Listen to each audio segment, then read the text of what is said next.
Zvoita Mwari haana basa nekuparidza kwangu. Rather he would use me for my benefit. Kana akandiparidza is for my benefit. But he can speak ega pasina muparidzi munhu akatendeuka. Rahab was looking for salvation. Pakauya vashori ava. John chapter 6 verse 44. Inotaura Jesu anoti hakuna munhu anouya kuna baba kwandiri kusati baba vamudana. Meaning kuti the call was given to Rahab before vaparidzi vasvika. Saka vanga vakabata ikuona kwangu vanga vakabata mabhaibheri avo. Vanga tori pavhesi iri pana Matthew chapter 24 kuti anouya nekukurumidza. Taapa mazuva ekuuya kwake. But vasati vatombotaura kuti anouya, anga atotaura kuti aindoziva kuti pandikaona kuti hondo dzakugwa panyika, ndikaona nzara iripo panyika, urwere, I now know kuti Jesu akuuya. Remember kuti Rahab haasi kudhauta.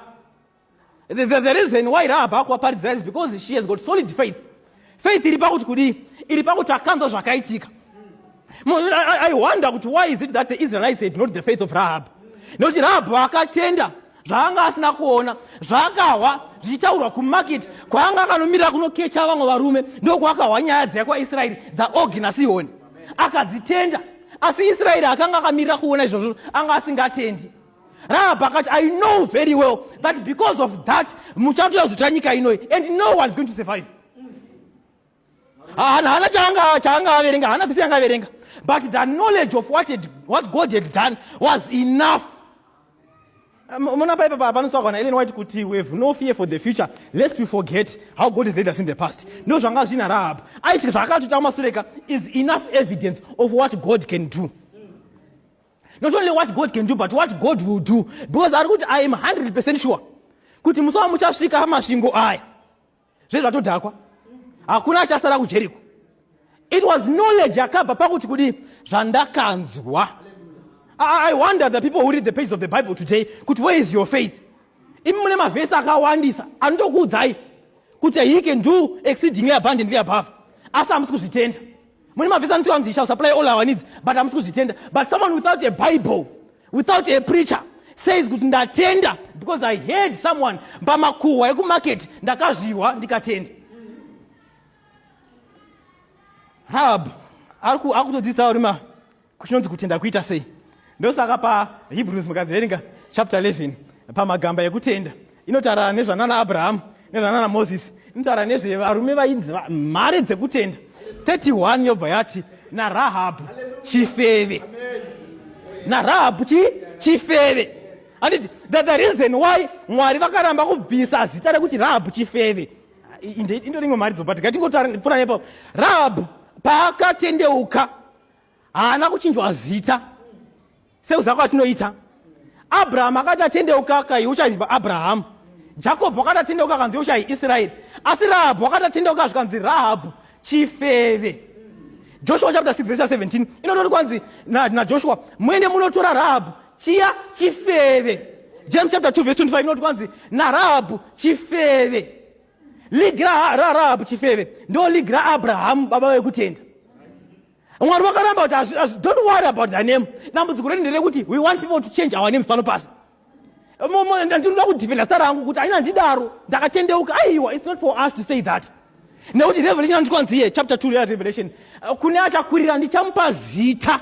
There is a name in glory kwete pano pasi. Kusaka kunyangwe reputation ikasachinja kuvanhu. Unomoza kuti board paronogara nomination painonogara inoti kwanzi ava vagoni kuita building chair. Pavakaita building chairperson 2015 vakatenga mabhegi esimende ndo akavakisa imba yavo. Zvokutendeuka kwavo hazvina inesu. He is still the thief anga building chairperson. But Rahab, don't worry about my name. Siyana inaro indava munhu wekutenda. Even if you call me Rahab the harlot, I still have a name written in glory. Saka ndoshamisika nanhu vanoda kurira mazita avo. Siya yakadaro. God fights for your own name. Kana chingakupa zita idzva ririko kudenga. Pano pasanopfuura. Rahab's name was changed by God. But munyango mavhesi esanoverenga muBhaibheri Hebrews inoti kwanzi the harlot. Kuita kuti musamisteka the Rahab atogoni zvake. But in heaven there is a new name. Raakamirira kuzopiwa. Though Israel akashamisika, prince of Israel, prince of Judah and Solomon kunonyenga Rahab chifeve. Dzakataurwa nyaya dzachona kuti naizvoita here kuti Eudha vemuchechi vagonotora munhu anga ari kunze ukoko agororwa agochata mukati mechechi. But God had a new name for Rahab in heaven. Saka hazvina basa zvepano pasi zvemazita asingachinjiki. Regai vamataure ndezvavo. Handiti, but to God there is a new name. Mwari vakavimbisa zita idzva kune vanotenda. That's why Rahab akupinda mukati meligi remadhara ekutenda. Because faith ya Rahab, faith yakasiyana nemamwe mafaith ese. Because faith ya Rahab was not just a faith yekungofungidzira, but faith ya Rahab was a singular faith. Pakuti kudi, even though the whole nation of Jericho could not believe what was going to happen, Rahab akati ndozvitenda. Not only that, Rahab's faith was a sanctifying faith. Yaiti kana nchinge ndazvinzwa ndichashandura chimiro changu kundifanane neava vari kuzouya. Rahab's faith was not a common faith because knowledge was there. Ndosaka paataura chana nemunhu wese akati takanzwa, meaning kuti the whole nation heard. Time yakauya maspies, Bible roti kwanzi pakatotuma king akatuma vanhu vake kuti ndiye mavatora. Reason being aida kuvauraya. Asi Rahab because of her faith aiti havangafi vanavo. Zvatosiyana, everyone knows. Musati mufungidzira kuti mukanotaura nyaya izvezvizvi endai munonzwa nziyo dzoimbwa kunyange kunyika vanodzimba dzekujisanweyazve kusungura mwana dziriko dzemagumo enyika zviriko kuzimdhanso vanotomboimbawo zvekuti chinyi nyika yakuparara. But zvakasiyana nekuti apa pana Rahab pane kutenda. It's not just something chingori common knowledge, but it's now a faith yakutiyo saka ndoita sei now that I know. Someone should ask us kuti zvandaya kuziva ndofanira kuita sei. Rahab akazvibvunza akakumbira until God sent two men specifically for her salvation. Vangadai varume vakaenda anywhere else, but God knew kuti kuJeriko kune munhu one anofanirwa kuti aponesewe. Saka ari kuti takazvinzwa. Mama pa verse 12. Takazvinzwa. Yes. Naizvozvo. Yeah. Zvinondipikire henyu. Yeah. naJehovha kuti zvandakakuitirai zvakanaka. Yeah. Nemiwo muchaitira imba yababa vangu zvakanaka. Yeah.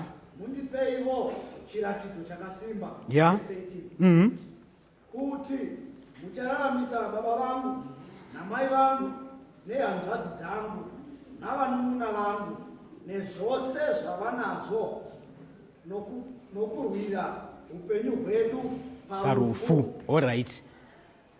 Inzwai the process of salvation. Pantoni doctrine iri kutorwa ipapa nemunhu asingazivi Mwari.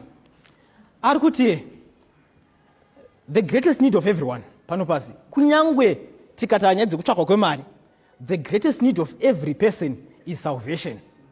Kunyangwe tikataura zvipi zvepano pasi, everyone's greatest need is salvation. Kunyangwe munhu achiri mukati mukatosangana naye izvezvizvi akatoribata bhodhoro akatodhakwa, the greatest need, the void kuti amwe doro, is because haana salvation yaari kutsvaka. Saka Rahab ari kuti everything else zvichazoitika, but first of all let us talk about salvation. Saka handizivi kuti mapulpiti akanganisika papi asingachatauri nyaya dzesalvation kudarika dzimwe nyaya dzese. Yet the greatest need of every person kuponesewa.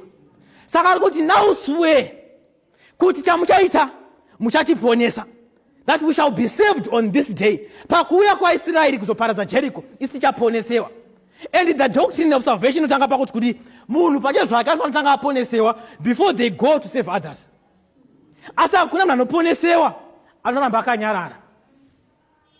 Saka Rahab ari kuti ini mugona kutiponesa because masvika mumba mangu, but there are others also that need to be saved besides inini. Saka akuti nevari mukati meimba yababa vangu vanofanira kuti vaponeswe naivowo. Asi usati muri babata pfungwa kutaurwa naRahab here, because what I see mukati mekereke raMwari ranhasi ndezvekuti kana ndikaponesewa I am quick to judge others. Zvandatova ini nhasi ndoda kuti munhu ange ari palevhuru rangu. Enyangwe ndiri mutadzi zvandiri izvozvi nhasi, I still see someone else as if ari beneath zvandiri inini. Saka desire yangu ndeyekuti pano ndikaona mutadzi achitambudzika ndizame kumubatsira, ndotanga kutomusvora. Kana vamwe titori nevanhu vatikatosetera madate nematimeline ekuti gore ra2020 ripera chipinda chechino anenge abuda chete. But Rahab ari kuti aiwazve inda kuti vatopinda mukati mechechi vanoti vabude. Saka ari kuti ndira kuti mupike kuti pamuchazouya my family shall be saved. Hakuna munhu anoda kuponesewa achisiya imba yake. Ukaona munhu anoda kuponeswa achisiya imba yekwaanobva, munhu iyeye ari kunamata zvefeki. Because everyone who is to be saved anofanira kuponesewa nemhuri yake vonoparidzira nyika inenge yose. And so Rahab ari kutotaura kuti nyaya iri panapa ndeyekuti pamunozouya, I want my family to be there also. Personal salvation precedes everything. Sure kwaizvozvo hakuna munhu anoponeswa ari ega. Elino takataura nyaya. Zvanzi there shall be no starless crowns in heaven. Ari kuti kudii murandakadzi? Ari kuti kune korona dzichapiwa vanhu kudenga. Vachanga vari kudenga vachapiwa korona. But pakorona idzodzodzo panenge paine nyeredzi dzinenge dzakatenderedza. Nyeredzi ndedzechinyi? Ndedzevanhu vavakaunza kuruponeso waponeswa iwewe. Saka pari kuti there shall be no starless crowns in heaven. Kana uchitenda kuti wakaponesewa usingatenderi kuti wangaponeseke, hauendi kudenga.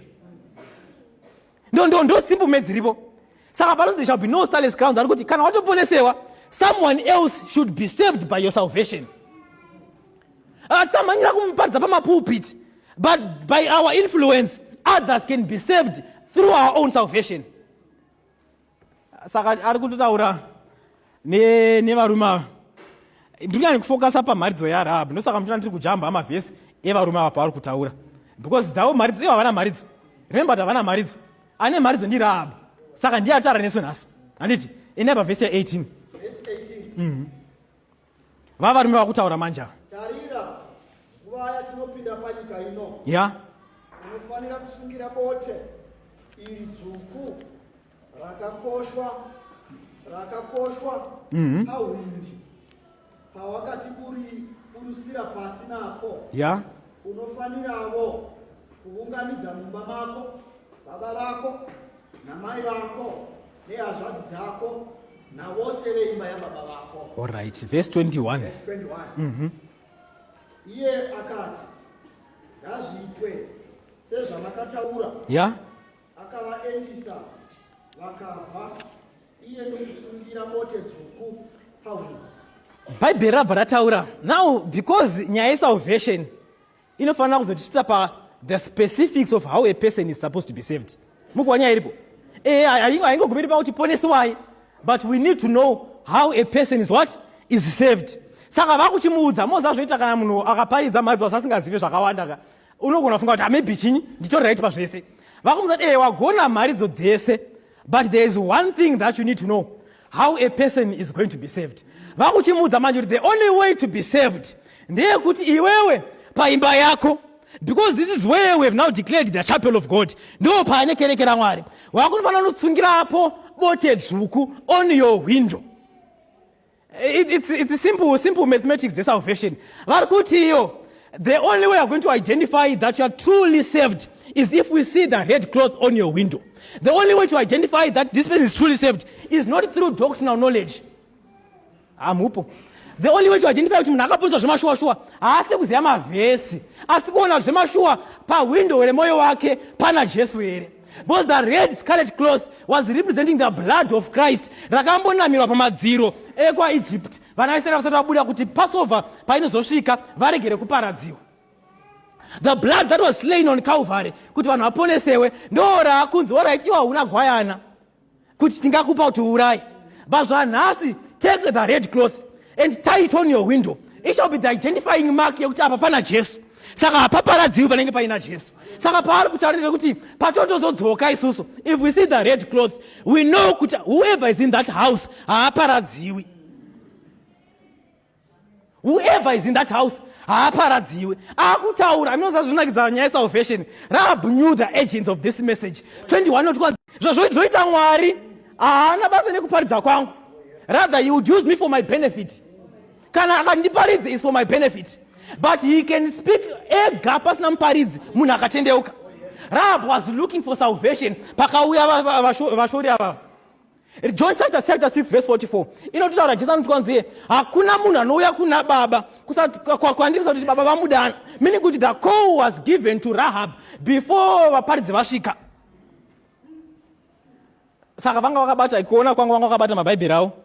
Vanga vatori pavhesi iri pana Matthew chapter 24 kuti anouya nekukurumidza taapa mazuva ekuuya kwake, but vasati atombotaura kuti anouya anga atotaura kuti aindoziva kuti pandikaona kuti hondo dzakugova panyika, ndikaona nzara iripo panyika, urwere, I now know kuti Jesu akuya. Remember kuti Rahab haasi kudhauta. The reason why Rahab akuvaparidza is because she has got solid faith. Faith iri pakuti